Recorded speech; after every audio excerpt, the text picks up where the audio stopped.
So, good afternoon, everybody. Welcome to our first COMPAS seminar in 2023. Our speaker today is our own Professor Dave Nolan of the Department of Atmospheric Sciences, who asked me a few weeks ago if he can give a seminar, which is very nice. Maybe this will be a first example of a faculty member just volunteering to present something. We will have a few more presentations of that kind. Here is his biography.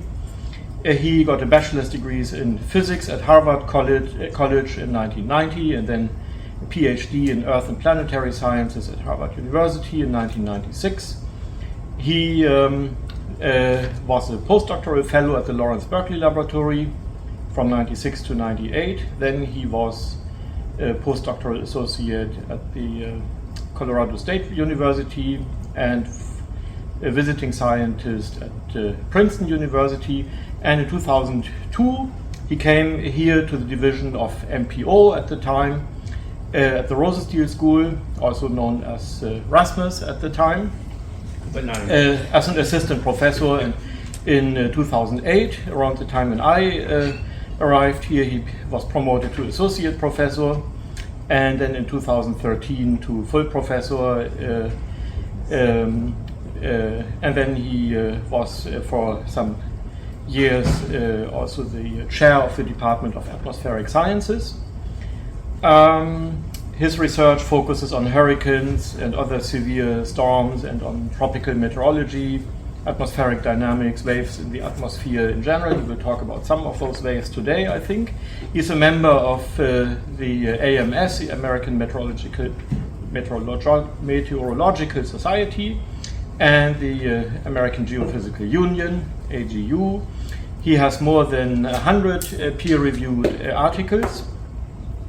He got a few awards here from AMS. He got a Banner Miller Award in 2016 and 2020, and from the Tropical Meteorology and Tropical Cyclones Committee of AMS, he got an award for distinguished scientific and technical accomplishments in 2019. He's also doing some consulting for for legal things, and I have also seen him. I have seen you on CNN at least once as an expert for hurricanes. When some hurricane was approaching the U.S., that's not in your written CV. But when I saw you on TV, I knew you must be an important guy. Okay. So the seminar today is about something complicated: spiral gravity waves radiating from tropical cyclones at the surface, mid-levels, and in the outflow. Okay, thank you, Roland. Thanks, everyone. I hope we can start having really more in-person seminars with more in-person people. Everyone has ulterior motives, and I do have an ulterior motive for giving this talk in that I did some work that I personally think is really cool, and I pretty much have, it's even published. It's actually published in the journal, but I haven't shown it to anybody. So for some of you, this is going to be the first time you'll see any of this stuff. But that's towards the end. And of course, this is the work I've been doing over many years. My great collaborator, Jun Zhang, and also my former PhD student, Matt Underlindi, who's now at the National Hurricane Center. And almost all this work was supported by NSF. All right, so outline. I'm going to give you a first look at the spiral gravity waves. I'll quickly go over the early research on gravity waves and tropical cyclones. I'll show spiral gravity waves in a simulation. I'll show you observations of spiral gravity waves. We'll try to understand the waves with a simpler model. I'll show you some more observations, and then I'll talk about the waves in the upper level outflow. So, when we're talking about gravity waves, right? If you have any situation where you have a light fluid over a heavy fluid, you perturb it, like throwing a rock in a pond, you make these little waves of ripples that radiate outward. Now, people would normally call these surface waves, but the restoring force is gravity. So they're part of the general class of gravity waves, not to be confused with space-time gravity waves, which are caused when two black holes collide. So not those. And the figure on the right here I'm showing is from a recent paper. It shows a satellite image a very detailed satellite image of thunderstorms, and you can see these ripples sort of at the top of the atmosphere pressing up against the stratosphere, radiating outward, very much like these ripples radiating out from where someone threw a rock in this pond. So gravity waves in the atmosphere are what we call internal waves. They're on a very smooth, they exist on a very smooth varying density. They're caused by things like convection, what we call thunderstorms, flow over mountains. Sometimes if you have rapidly evolving, strongly curved flows, they can spontaneously radiate waves. And so from wave theory, you can derive a dispersion relation for gravity waves, which has this interesting features to it. In particular, one of the parameters is the Bromley-Solid frequency. So obviously the oscillation of gravity waves is related to the natural oscillation frequency of particles in the atmosphere. And the arrangement of the horizontal wave number and the vertical wave number are such that if you compute things like this is one of those waves where the phase speed can vary with wave numbers, right? So it's a dispersive wave, and also the group speed is in a different direction than the phase speed, and that's shown from this figure here from the Mroczkowski and Richardson textbook. That for nice, perfect linear gravity waves in a resting, constant stratification environment, you can see these features in gravity waves. Let's see if I can do this right. They kind of go like this, right? So the phase lines are going this way, but the energy is going up. That's usually how they appear in the atmosphere. But then again, that's for the the simple case of a single wave in a constant environment. Keep trying, Sean. Okay, so what I'm thinking of are the features we're going to see in this simulation, this animation here. This is a real satellite image from Typhoon Morentai in the Pacific.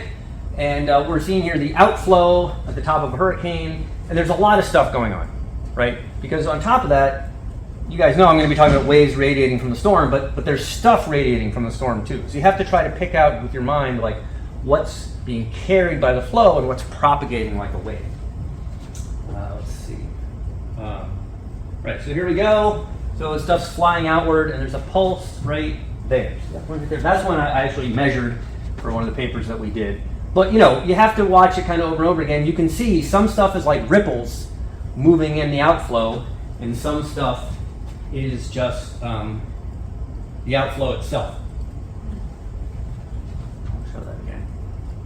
Ooh, there's a good pulse right there.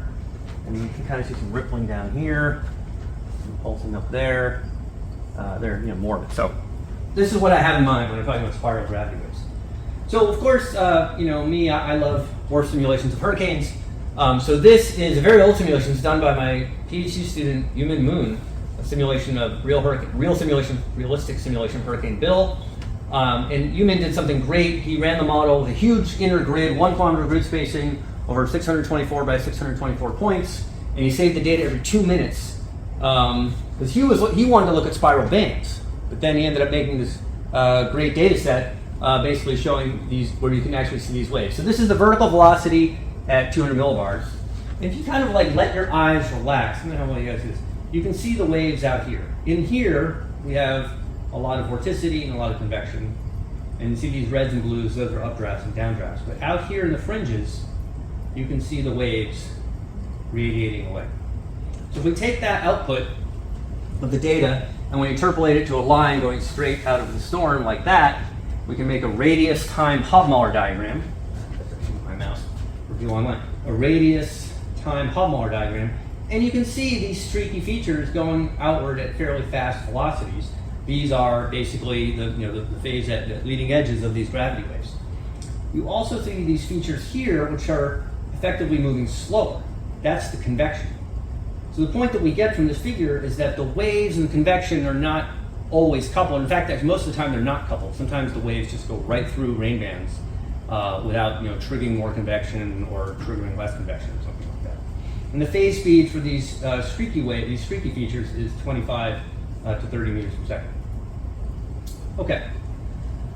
So let's go back in time. One of the earliest three-dimensional computer simulations of a hurricane by Rick Anthes, published in 72, and similar work by Kurihara and Tsulea, 74. And they were doing the very earliest, like 3-level, 40-kilometer grid spacing simulations of hurricanes. And immediately they saw the simulations producing these outward moving waves of vertical motion. They got very excited at first, like, wow, like that's spiral bands, just like we see on the satellite. And similarly, Kurihara and Wilby, they diagnosed unstable modes in an idealized hurricane-like vortex and proposed that instability of those modes was a mechanism for spiral bands. But the problem was spiral bands actually move very slow, right? You can see them on the satellite kind of creeping up on Miami. Whereas these waves, we know gravity waves move very fast. So after, it didn't take very long for these very smart people to figure out that gravity waves were ruled out as a mechanism for spiral bands because they just move outward too quickly. They're different. I also want to mention these two papers by Chao, Chan, and Lau, 2002, and Chao and Chan, 2003. They looked at gravity waves from mesoscale model simulations and then constructed similar waves in a shallow water model, right? So this is from their regional, their like weather model, and this is from their shallow water model. And so they reproduced these waves, and then from those waves, they diagnosed the angular momentum transport coming out of the hurricane, right? Because waves basically, they have a correlation between u prime and v prime, so they actually transport a little bit of momentum outward. And they concluded that gravity waves were carrying 10% of the inner core angular momentum out of the storm every hour. Every hour. Well, that means like in 10 hours, no hurricane, right? So I was the reviewer of that paper, and I wrote nicely in the review, like, I can't see anything wrong in your equations, but this can't possibly be true, but it was published. Anyway, so then later, people like David Schechter, and also my grad student Yumin Moon, and also Eric Hendricks, basically did similar calculations and found more like 0.01%, a factor of 10,000 different angular momentum transport per hour. So we don't think gravity waves are doing something in hurricanes. They're not playing some big role in the energy of the momentum budget, but we think they're sending us information, right? Because they're like waves radiating out of the system, just like light waves coming out of the sun tells us something about what's going on in the sun. Okay. All right, so now I'm going to show you in more detail spiral waves in a simulated storm. So this is not a real storm, this is what we call an idealized hurricane. So it's done in this like a hypothetically infinitely large environment with no interfering features like fronts or mountains or islands. And it uses this nested grid technology, and then the inner grid has 640 by 640 points with 1 kilometer grid spacing, 50 vertical levels, and model output every 2 minutes, like I mentioned before. Now this is a snapshot of vertical velocity at 2.8 kilometers, which is what we call flight level. That's the altitude that the P3 flies. And just for this one image, I've added on these gray contours to show rainwater, or like where there's clouds and rain happening. Just to show you that there's not precipitation everywhere. That the precipitation is mostly just occurring in the eyewall, excuse me, and in these bands immediately around the center. So now we go here. Okay, here's the animation without, just without the gray contours. And again, there's a lot of stuff going on, but you can see, especially once you get past the rain bands, these clear features of waves, sometimes more clear than others, radiating outward, continuously. And you can diagnose the phase speed of those waves to be 20 or 25 meters per second. Okay. One way to better see those waves is to do some filtering. And here I'm going to use the filtering on the pressure field, right? So this is raw W here, by the way. That's just, I didn't do anything to it. So W is great. You can see the waves. But it's hard to see the waves in other fields.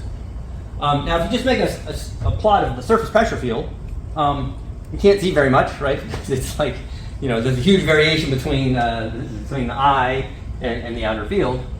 If you take this field and then you subtract the symmetric mean at every radius, you can see more. So here's your asymmetric surface pressure field, but it's got a big wave number 1 or plus 1, minus 1 component to it, and that has to do with the motion of the storm. And just inherent asymmetries of the storm because it is moving a little bit. But we can do this. We can do filtering, where we interpolate the data to a polar coordinate grid, and then at every point we first filter the data in time.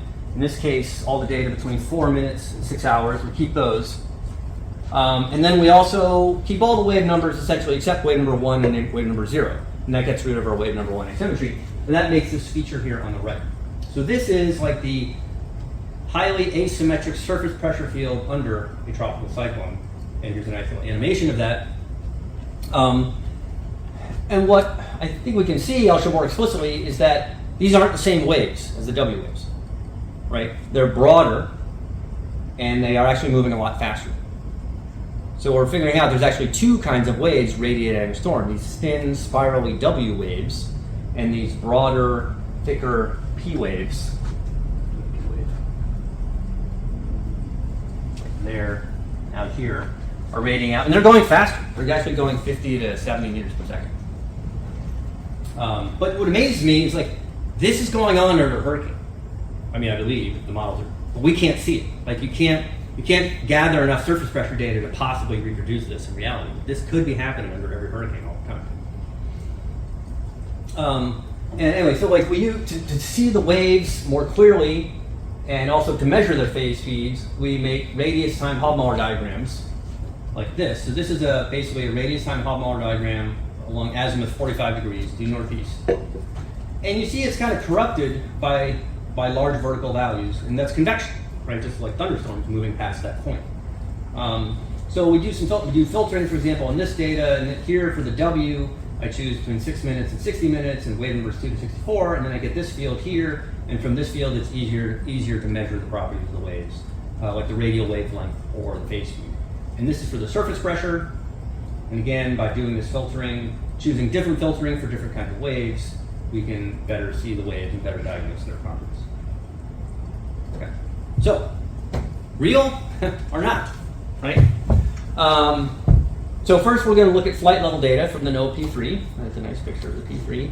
And probably almost everyone listening right now, even Roland knows that the plane flies in these patterns, like through the storm. They go straight through the storm, take a left, and then turn left, and basically go straight back through the storm. So at one point you're flying straight at the storm, and another point you're flying away from the storm. But fortunately, going straight at the storm, that's a good opportunity to measure the waves, because you're basically cutting right through the phase lines. So these are examples of vertical velocities from taken during the Sea Blast experiment from Francis and Ivan, and this is distance on the x-axis. So like plus or minus half a meter per second, sometimes 1 meter per second. Now the thing is, I've drawn distances on these plots using aircraft speed of 110 meters per second.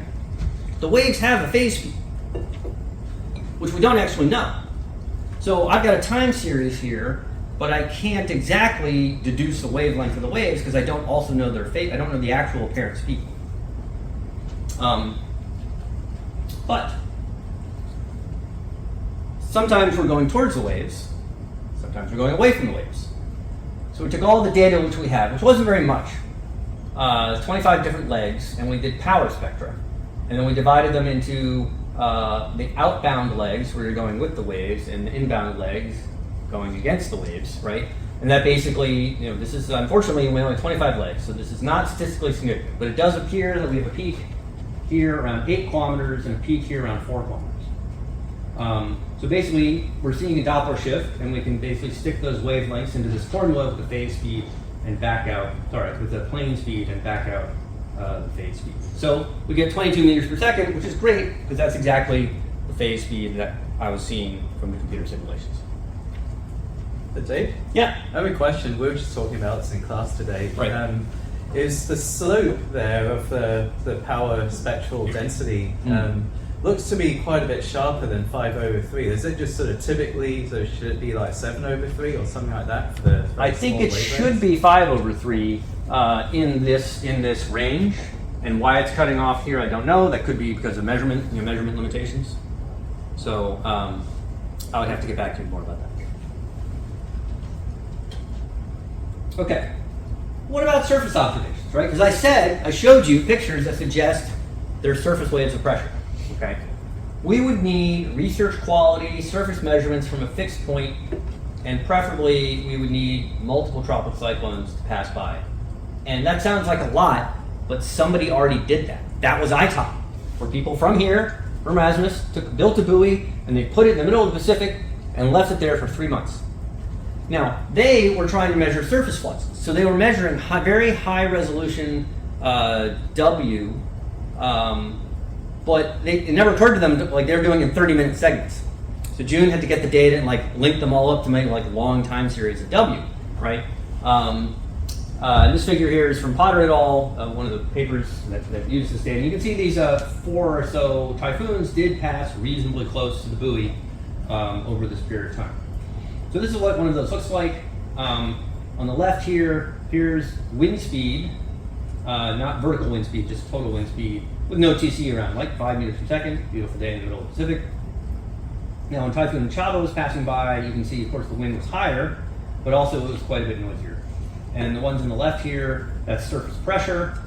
And you can see if you take the surface pressure and you detrend it, you do a power spectrum, we get these features on the right. So there's a lot of noise here on the left, but you can see both of these figures show some kind of peak in power, one around 1,000 seconds and another maybe around 2,000 or 3,000 seconds. And this is when Chavo was pretty far away, 250 to 300 kilometers away.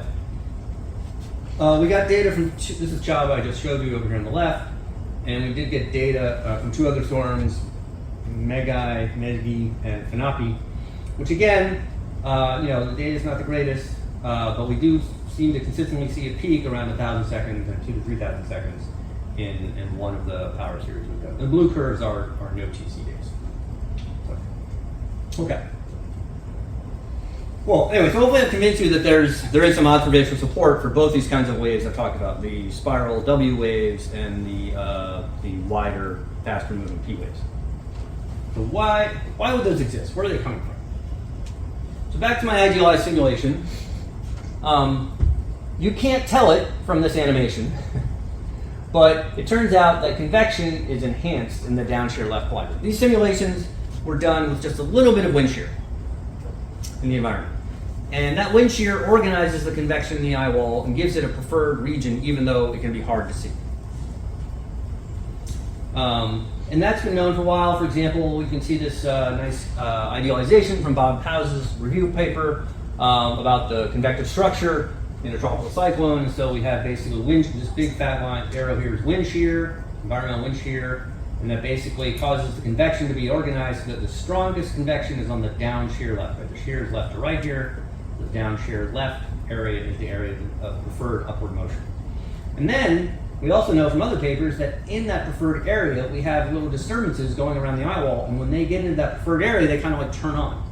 So you have like a little eddy, and when it gets into the preferred area, it turns on, and then when it rotates out, it turns off. So if we look at our simulations, we can see that that is actually happening. So this is a azimuthal time Hofmüller diagram of the average moist heating between 35 to 55 kilometers, or like in the eyewall, at a height of 5.4 kilometers. And we can see these disturbances going around and around the eyewall, and they're sort of turning on, turning off, and you can see they're much preferred in this quadrant, the downshear left quadrant. You basically see them turning on, and then turning off, and then turning on again, and so on around and around. So the result is that there's a pulsation of diabatic heating in one quadrant of the storm. Now our hypothesis here is that these are the waves. These what cause the waves that we're talking about today. Now you might think, okay, that might be true, but I'm going to show you it actually happening. This is Hurricane Ian just a few months ago. Look, boom, boom, boom, right there. 1, 2, 3. Yeah. So it does actually happen. You can't see it all the time, but you can actually see sometimes that pulsing happening in one quadrant of the storm. I was very lucky to notice this one day and grab that image. Okay, so are these waves a dynamical response to this rotating, pulsing intercore asymmetry? To answer that, we're going to use this model 3 VPAS, which I created more than 20 years ago. It's basically a model of linear perturbations to a balanced vortex. The anoelastic equations are linearized around a basic state, discretized, which means put on a grid, reduced to a linear dynamical system, which means put into a giant matrix equation. And it's a different matrix for each wave number, including wave number 0. So we have a system like basically a linear dynamical system, to which we can add with a state vector, u, w, and theta, and we can add to it a forcing term, which is theta dot, the diabatic heat. So here's my hurricane-like basic state. Basically, wind field made to look like a hurricane in this domain, going from 300 kilometers and up to 20 kilometers or 22 kilometers. These gray areas are where I have sponges or damping zones to stop reflection of waves. This is the potential temperature perturbation that balances this vortex. And this is my heating function. It's supposed to sort of look like the eyewall. And that heating function is very narrow, and it basically rotates around the vortex like this. And as it does so, it turns on and off, it pulses. So it gets in the favorable area, pulses, leaves it, moves back around, goes around and around. Okay, so what does that look like? So I'm going to show you the response to a single pulse, not a repeating pulse. And remember, the way this model works is you take the problem, you break it up into every wave number, do the work, and then sum them back all up together. So this is the sum of wave numbers 0 to 5. So here my pulse is coming around, it's maximizing. The left here is vertical velocity at 6 kilometers, and the bottom here, essentially surface pressure, low level pressure. You can see, whoops.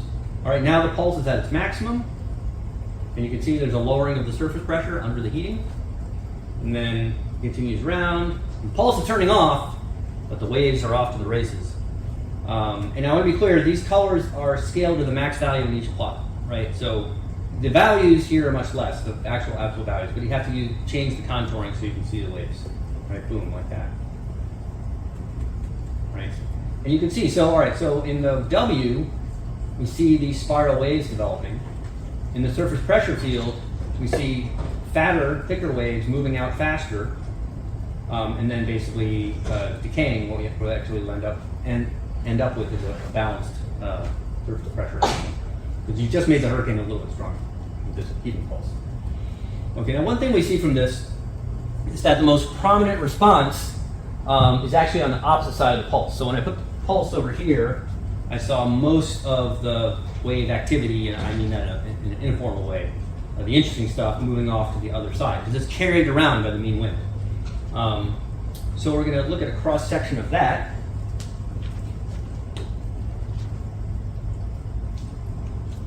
Right, this is basically the vertical velocity caused by that one pulse on one side of the storm. Wrapping around the other side of the storm, you can see it propagating outward and decaying with amplitude. And here you can see like a deep wave here and kind of like high frequency structures here. Right after, yeah, basically, and then everything moves outward and then decays from that one pulse. Okay. So what is my interpretation of this? Like what's happening here? Interpretation is that when I do this convective pulse, it projects onto several vertical modes, and those vertical modes radiate at different speeds. And to show you that, I'm actually showing you here the outcome of a pulse with no hurricane. And so it's not even off the center. This is a pulse at r equals 0. There's no symmetric hurricane. It's just a resting atmosphere. So this is the beginning of the pulse, upward motion. And if I wait long enough, I can see the leading mode out here, which is kind of like wave number one vertical structure. And here's the second mode, and so on. Behind that, you have higher modes of noise. So in the hurricane, we do the pulse. It basically projects onto different waves. Some of the waves wrap into spirals, which move slowly. Some of the waves are these surface pressure waves that radiate out very fast. So when I figured this out, I was like, oh wow, I mean, this is great. You know, I'm really smart. But anytime you figure out something that's really awesome and makes you feel really smart, you have to realize that someone probably already did it before, like that guy there. So it turns out this is a well-known property of the atmosphere that anytime you have a heating pulse, you basically excite different kinds of modes that propagate at different speeds and different qualities. This is work from Professor Brian Mapes on the thermodynamic impacts of tropical convection and showing that it's mediated by the first and second modes. So if you have a convection like a deep heating profile like this, basically that will generate two waves, the leading wave, which is called the Bohr wave, and then a wave number 2 wave behind it, and probably more waves behind that. And then this is from a paper by John Alexander and Jim Holton, I believe, and same thing, basically taking a very deep atmospheric model. In this case, the top of the model is at 70 kilometers. Putting in a finite sized pulse equivalent to something like a deep thunderstorm, and then just watching the model, and you can see over time the vertical wave number is increasing as the waves slowly propagate outward from the original source. Okay, all right. Okay, so if I take my model now and I just run it with the pulsing going over and over and over again, then I will generate this steady, another Hobmile diagram, steady stream of W and P waves radiating outward. This is an animation, basically, of the waves radiating out from my pulsing model. And then, if I take my pulsing model and I look at the vertical velocity at a fixed point, I see high frequency waves. And if I look at the surface pressure at a fixed point, I see lower frequency waves. In fact, I even see, in this particular case, two different frequencies. which are actually pretty similar to the two frequencies that we observed in this particular. I can't remember which type. This was probably Chaba. So basically around 1,000 and 2,000 seconds. So it looks like it works. Any questions? Oh, Warren. If I get this right, Yeah. so it's possible to sort of diagnose the intensity. So the pulsing. It could be possible, yes. Okay, I don't know if I have time on that, but if I have time at the end, we'll get back to that. Okay. Or is that? Do you have another question? No, I'm saying that the pulsing frequency is in proportion Yes. to the speed, and Yes. so in Right. principle, you'd be able to diagnose the intensity of the hurricane from gravity waves far away. In principle. Yes. Yes, we're thinking about that. Okay. Okay. Let me show you some more observations of gravity waves. This is a weather stem instrument, which is on the roof. I don't know if it's actually the same one, but it's on the roof. It's this building now, right, Brian? WeatherStem is a company that just like gives away weather instruments for free to like schools. This very nice guy, Ed Mansouri up in Tallahassee, created this. And so he gave us one, and I asked him to modify the software so it would save the data every 1 minute. And he did that, and then like just a few months later, Hurricane Matthew went by. And so we had this barometer sitting on this, basically within range of Hurricane Matthew. I just want to say, you might think, why aren't we doing this all the time? Because most times pressure is not absorbed that frequently. Most of the time it's absorbed every hour, maybe half hour. But you need the data basically every 1 minute if you want to do this kind of analysis. So we got that data, right? And this is basically the surface pressure here as Matthew went by.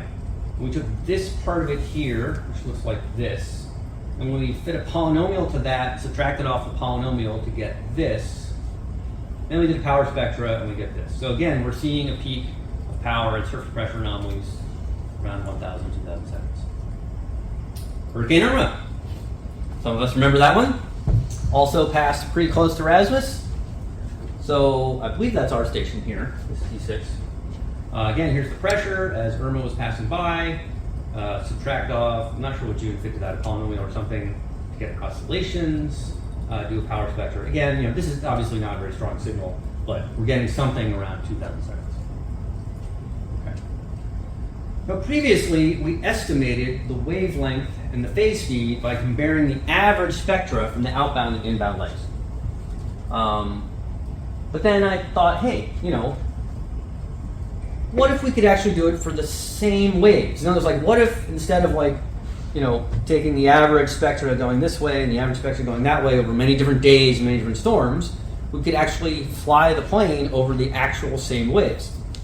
So we proposed this, and amazingly they did it. So this is for me professionally, highlighting my career, I drew these lines on PowerPoint and they flew $1 million plane, that way in the sky.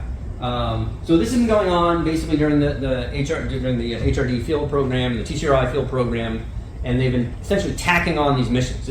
So they ended up doing this one here in the lower right because it's very convenient. Basically, you can do it last. You do all the stuff in the hurricane that you need to do, and then you get to a point where normally you would just fly home, but instead you fly straight out for 60 nautical miles. 90 nautical miles, that was wishful thinking, but 60 nautical miles, turn around, come back to that point, and then go home. So what do we see from that? Okay, so here's some flight legs, right? So here in Hurricane Sam, the green is the start. The plane started here, and it was flying out of the storm, and then it just kept going in a straight line until it got to this point, and then it turned around and went back over the same waves, and then they said, okay, now we're really going home, right? And so these are the up and down motions that observed by the plane as it's flying outward, and the plane turns around and flies back inward. And the same this other day in Hurricane Sam, Sam was in the case, flew straight out, turned around, went straight back, and then basically ended up at this point here. So, in theory, we should be able to take power spectra east of these and look at them and see a peak, and from that get the Doppler shift and deduce the phase speed of those actual waves. So let me ask you guys, maybe some of you have experience with this, what kind of power spectrum do I get if I do an FFT of a single noisy time series? How would you describe that power spectrum? I I know you know, Brian. Single noisy time series. Is it going to be good or bad? Not so good. No, it's going to be bad, right? It's going to look like that. So this is all we have. So yes, if you do power spectra of those two time series and you compare them to each other, you get this. And if you do it for anyways, and then so now you have to use your imagination and like, okay, did this work? And so I'm going to do something which is not legal, right? You can't publish this. But if you take those blue and black curves and you smooth the hell out of them, you kind of see a shift, right? So maybe this inbound peak is a shorter wavelength than this peak. Or is it compared to this peak? Or is this peak compared to that peak? I'm not really sure, but I'm a little optimistic. This one may be better, right? Maybe this inbound peak indicates a shorter wavelength, which means an outward phase speed compared to this peak. So we may have to go back to the statistical approach and like gather up all of these all of these flight legs because just can't do it on a single flight. Maybe we should have known that from the start. But okay. Yeah, question. Oh yeah, sure. So yeah, back to a previous comment that you made, that there's all other stuff that's of course radiating out of hurricanes as well, Right. not just gravity waves. Right. And so are those known, and can you filter those out to perhaps get a cleaner signal? I don't think you can do that with data. I mean, because the problem is like you're measuring a single point. It's like, what are you going to filter? Yeah, I can do it in the model space, and I do that. But with just this data, all we can do is this so far, unless someone else can explain some better thing to me. But so yeah. Is there a Doppler lidar on the plane? So The they Doppler can light, so they do look up and down, and I remember Lisa Gucci was doing some work on that, basically with the lidar pointing up and down, and there were some times where you could kind of see oscillations, like looking up and down, but it just, it just wasn't enough data. I haven't looked into that. So it would give you another dimension. Yeah, that's true. You get there's so much clouds, right? Basically, your Doppler, your lidar is getting blocked by clouds so much. So, Brian, you have anything? Vertical velocity and temperature are in quadrature for waves, whereas they're in phase for convection. So you can do Right. a quadrature spectrum between W and T, and there's probably a T sensor on the same plane. Right. Maybe that'll clean it up. One series will still be noisy, but But see, I think even like with there's no convection. Like these planes were, well, I don't say there's no convection. Some of these legs had no convection, and yet they're still noisy. some of that is turbulence in some sense. Right. Yeah. So it would get rid of the turbulence. But then you'd be like, taking a chunk out of your time series, right? Like if I said, oh, this area is convection, so I'm going to get rid of it, then I'd just have an even shorter series. No, you just take only the quadrature spectrum. Where W and T are out of phase is waves. Where W and T are in phase is, I see. heat fluxing. Okay, well, thanks. I haven't thought about that. Okay, so upper level outflow. This is the part we see, right? So I'm going to go back to some simulations. And now we're going to show the vertical velocity at 14 kilometers height. And there's going to be a lot of stuff going on, so I'm going to show you what to look for first, right? So when I first made these plots, I thought I would just see the same gravity waves, but being carried outward at 15 to 20 meters per second, because that's the speed of the outflow. But instead, I saw a lot of other stuff. We're going to see in here some spiral waves, but they're rotating. These waves are going around and around, but they're not propagating outward. They're just spiraling at the same radius. And over here, you're going to see waves that are not propagating or rotating. And then in the far field, you'll see the gravity waves that we expected to see, kind of radiating out the far field. All right, so let's go to the movie. Right, so in here we have these spirals, which are definitely not gravity waves because they're not propagating outward. And that's even more confusing because they're embedded in a very strong outward flow of anywhere from 10 to 30 meters per second. That's the top of a hurricane. But somehow these spirals just like go around and around. And then there's features like this over here where the waves somehow are not doing either. They're somehow not being carried around, and they're somehow also not propagating outward. Okay, now again, you're probably thinking, is that real? So here's another animation. This is an Apartac. Let's see. So, right, so here you can see the inner spirals rotating but not propagating outward at this point. And then I'll go back to it. And then out here you can see those waves basically not moving. You know, out here, waves not moving. So, you know, I think all of us, many of us in this room and online have looked at these images all the time and seen lots of features that are hard to understand, and these features are hard to understand. Well, it wasn't until I really saw them in the model that I was like, hey, maybe that's something I can really identify and think about. Okay, here's another simulation. This is with double horizontal resolution, 0.5 kilometer, 1200 by 1200 grid, which is hard to work with. But yeah, there's all kinds of these inner core spirals, which are rotating but not propagating really. And then here's some of these stationary features, you know, like out here, you know, ripples that I think, you know, most of us have seen in satellite images before at varying degrees. This simulation has 1 kilometer grid spacing, but double the vertical resolution, 100 levels of the model. And now the features are even more clear. Whether that's more real or not, I'm not sure.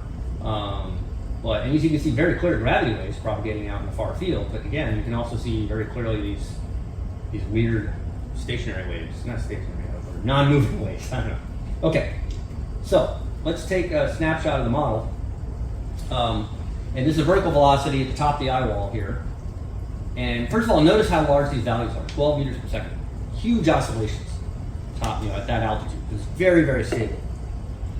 So if I'm going to draw a cross section through these waves here. These are the inner spiraling but not radiating waves. And then I'm going to draw a cross section through these waves here, and these are the outer stationary waves. And what do we see? So the one on the left, right, this is tangential wind, radial wind, vertical velocity. Here we see the up and down of the waves.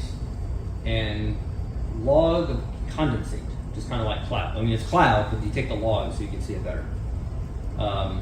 And what do we see? Well, we see basically, first of all, we see this very strong radial outflow in excess of 25 meters per second. That's the outflow of a Category 5 hurricane. We see inflow above that, which also has been documented.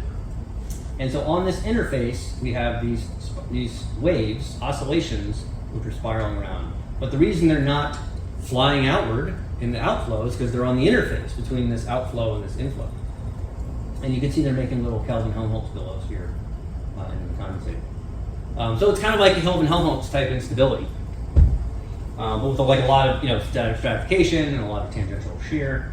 And then for the outer waves, it's very similar. Here we have a 25 meter per second outflow. This is at the larger radius. And below that, we have this very strong inflow below that. That's also a real thing.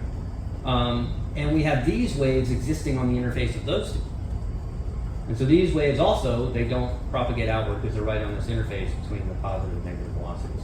And you can see sort of the classic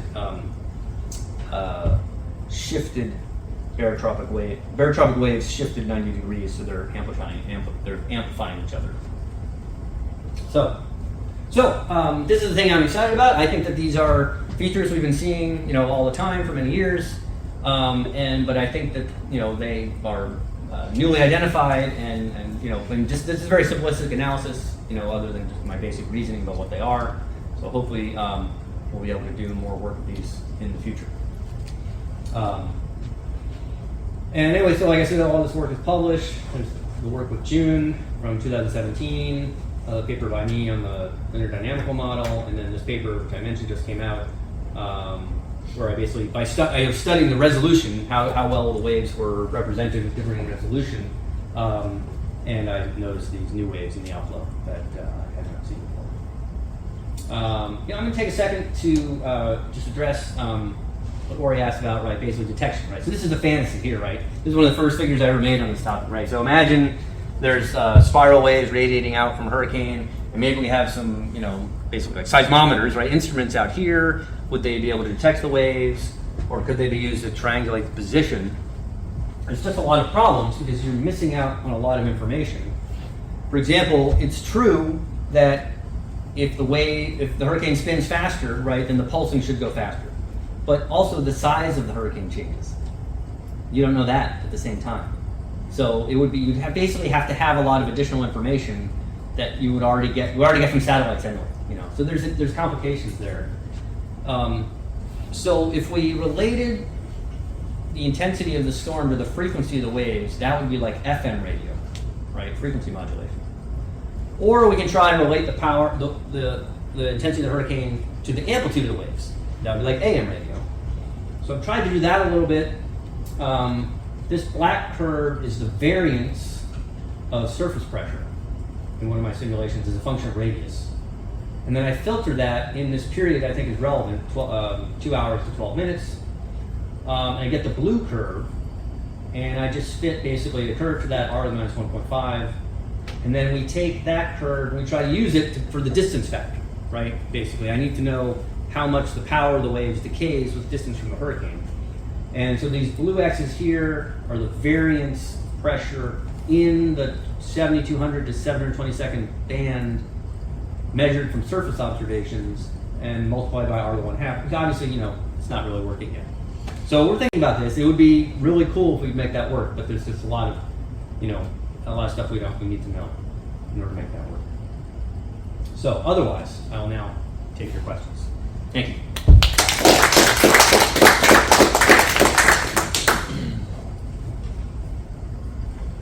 Questions from the room first? Jimmy, please. To the extent that the simulations are realistic, could you simulate an aircraft flying through it and try to see like what you might expect from a real aircraft? Yeah, so we've tried that before.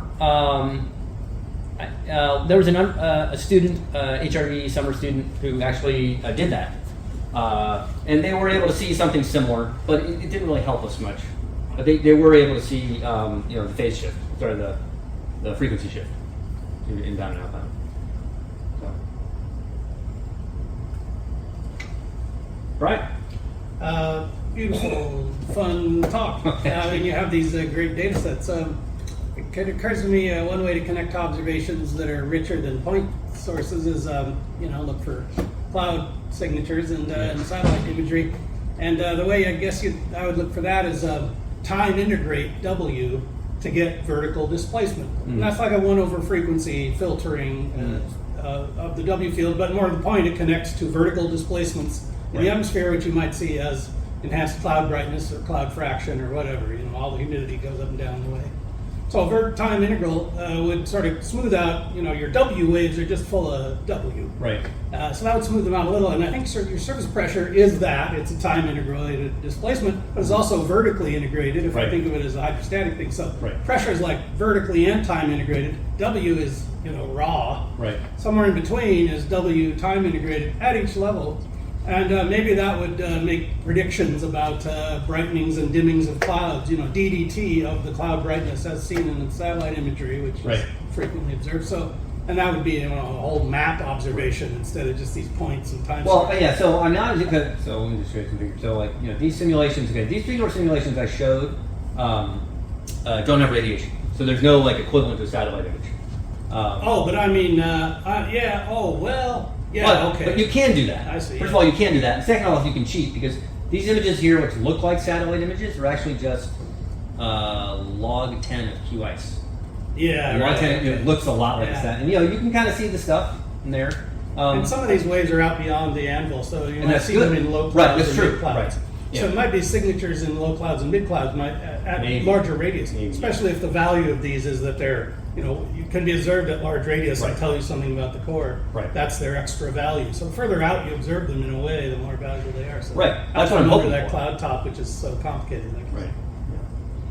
Anyway, time integrating W is tricky. I mean, I have 2-minute output, which is pretty good. But is that enough to do time integral of W? Maybe. Well, you time filtered it anyway, so that the time integral won't run away. But you have to have the W. Yeah. Anyway, that's a technical issue. Any other questions? Any questions online? Yeah, we have a question online. Can you make the video feeds visible there? Let's see, maybe. Oh, yeah, see. Andy Hazel. Go ahead, Andy. I was wondering, what do you think? Are there any kind of dynamic consequences for the storm from these? Like, are they something like vortex velocity waves can trigger eyewall replacement cycles? Are these kind of features you think could they have that kind of impact, or is it maybe too small a scale for that? Well, I believe that they don't.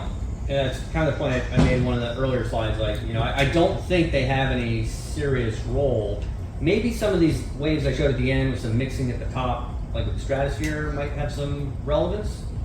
But I think it's like like when an engine makes a sound, right? We hear the sound that tells us something about the engine, but the sound's not really doing anything to the engine. So that's the way I view it at this time. These, especially like the waves I mostly showed today. Right. Okay. Someone else? Sam? Who's Sam? Sam, go ahead. Hi. Oh yeah, go ahead. I just had a question on the model resolution. Oh, sure. What's the highest resolution that you can get? It's that. So right. So most of the stuff I showed today was with 1 kilometer horizontal grid spacing and 50 vertical levels. I did show some of these simulations at the end where I have. Sorry, this is with 100 double vertical resolution, and this one here, what you're seeing is 0.5 kilometer resolution. It's very hard because I want to see the waves far away from the center. I have to then make the domains relatively large. So for example, this simulation here has a grid of 1200 by 1200 by 50 points, and I also had to save the data every 2 minutes. So like this one animation came from a 12-hour period, which is 2 terabytes, I think. So it's very challenging to study it this way. Yes. Yeah, it's a lot of storage needed. Maybe we can chat offline, but we have some SAR imagery as well, even from the ITOP project that might be worthwhile to look into. Okay. All right, thank you. Yeah. Any other questions? Yeah. Oh yeah, Takuya. I was curious. So it's very like a realistic question, but what's the altitude of the reconnaissance? Well, the aircraft. Yeah. So typically they're following 700 millibars surface, and that's usually around 10,000 feet or 3,000 meters. Okay. 2,500 meters. It's in the troposphere. Yes. Well, right. The P3, yes, is flying. Right. So some of the animations I showed earlier in the talk, those were all at flight level. So what the plane would actually be seeing if we're flying in that storm. There's another question in Zoom from someone whose name is iPhone. iPhone. Can you make that? Hey, Chu, what's up? Can you make his camera visible on the screen? So you showed that cross sections with inflow, outflow, very nice features. Are Right. those our gravity waves? The one you showed at the end? Yeah, I know what you mean. Like these things here. Yeah. Right. Yeah. No, I don't think they're gravity waves. I think that these are instabilities. I think they're dynamical instabilities in the flow. That's why they're trapped. They're stationary. So. Okay. Thank you. And there's a text comment in the chat here from Robert Rogers. Oh yeah. Who said, I wonder if you could see evidence of this in G4 flight level data at altitudes of 13 to 14 kilometers. So I don't think the G4 has a good record of vertical motion. We've looked into that. Maybe June can answer it, but sometimes the G4 has like a turbulence report, like the actual like bumpiness of the flight. But the P3, we've been able to get on the P3 like reliable up and down motion. And you'll notice I don't have that much data, and that's because we can't get it from all years because they didn't actually calibrate the vertical motion every year. So that's why the first paper we did, we could only get data from 2003 and 2004 that was reliable in vertical motion. And then since then, in recent years, June has been making sure that they calibrate the vertical velocity at the beginning of the hurricane season so that now the data we're getting at least is meaningful. The G4, I think, does not have that kind of data, but we could try to find out. Yeah, the G4 has sorry. Go ahead, Jim, please. Yeah. Yeah, the G4 has vertical velocity, but it was measured by it's not the lowest bound turbulent gas flow. It's like a different type of instrument. I think the P3 one is more reliable to me. Yeah. Okay. Right, and the G4 is also not usually flying perpendicular to the waves. Like they do go over the storm sometimes now, but most of the time they're flying in those like star patterns. So that just make it more complicated if they're flying in an angle to what the direction we think the waves are going.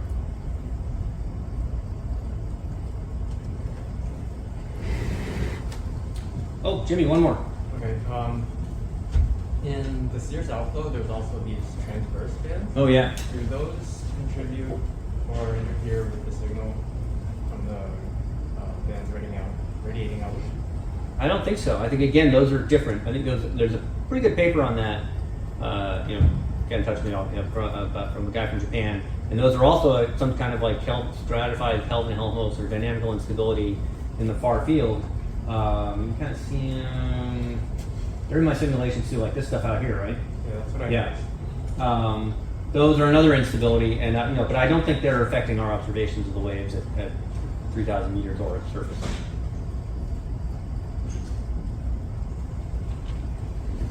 Okay, nothing else. Then thank you, Dave. All right, thank you everyone. Thank you all for coming, and we will have the next seminar tomorrow afternoon at the same time, the same place. Laura Ferris from Seattle will be here. She's a postdoc there, and I'm not exactly sure what she's doing here. She wanted to visit some people and talk with them and ask if she can give a seminar about some ocean measurements. And since Friday is our recruitment Friday, we scheduled that for tomorrow, and I hope to see many of you again, and maybe even more I saw you had the chopper. of you. So thank you. Goodbye. Were they working on? So okay.